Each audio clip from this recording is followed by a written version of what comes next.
உலக தமிழ் குரல் நேயர்களே, உங்கள் எல்லோருக்கும் என்னுடைய அன்பான வணக்கத்தை நான் தெரிவித்துக் கொள்கின்றேன்.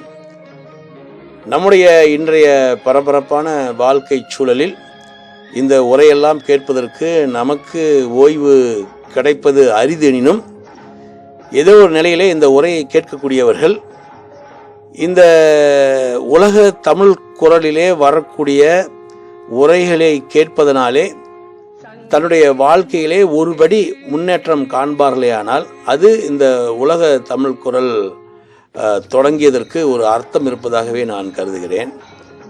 நாம் இங்கே யாருடைய நேரத்தையும் வீணாக்க முடியாது. உலகத்திலே ஒரு தடவை இழந்துவிட்டால் திரும்ப கிடைக்காதது நேரம் என்று சொல்வார்கள். ஆகவே அந்த நேரத்தின் மீது நமக்கு அக்கறை இருப்பதனாலே இந்த உலக தமிழ் குரலிலே வரக்கூடிய எல்லா செய்திகளும் யாருக்காவது பயன் அளிப்பதாக நிச்சயமாக இருக்கும் என்பதை நாம் உறுதிப்படுத்தி கொண்ட பின்னர் தான் அதை இங்கே பதிவேற்றம் செய்கிறோம்.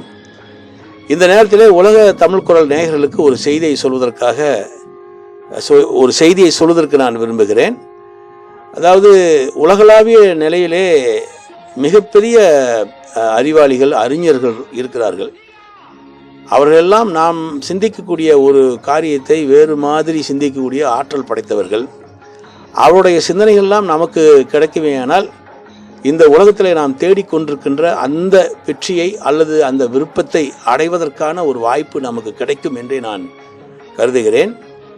இந்த உலக தமிழ் குரலிலே உங்களுடைய அறிவார்ந்த செய்தி இடம்பெற வேண்டும் என்று நான் விரும்புகிறேன். ஆகவே இந்த உலக தமிழ் குரலுக்கு ஒரு மின்னஞ்சல் இருக்கிறது.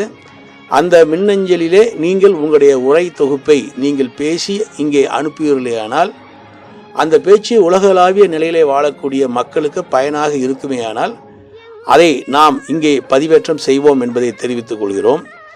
அதே நேரத்தில் உலகளாவிய நிலையில் இருக்கக்கூடிய மிகப்பெரிய அறிஞர்களுடைய தமிழிலே பேசக்கூடிய ஆற்றல் உள்ள அறிஞர் பெருமக்களுடைய கருத்துக்களை உங்களுக்கு அவர்களோடு இருக்கும் நட்பை கொண்டு நீங்கள் பெற்று எங்களுக்கு இங்கே அனுப்புவீர்களேயானால் இது உலகளாவிய நிலையில் இருக்கக்கூடிய தமிழர்களுடைய மேம்பாட்டிற்கு அதை நாம் பயன்படுத்தலாம் என்று தெரிவித்து கொண்டு, உங்களுடைய கருத்துக்களையும் உலகளாவிய நிலையிலே உங்களுக்கு தெரிந்தவர்களுடைய கருத்துக்களையும் இங்கே இமெயில் மூலமாக நீங்கள் பதிவேற்றம் செய்து அனுப்பி வைக்குமாறு கேட்டுக்கொண்டு விடைபெற்றுக் கொள்கிறேன். அனைவருக்கும் நன்றி, வணக்கம்.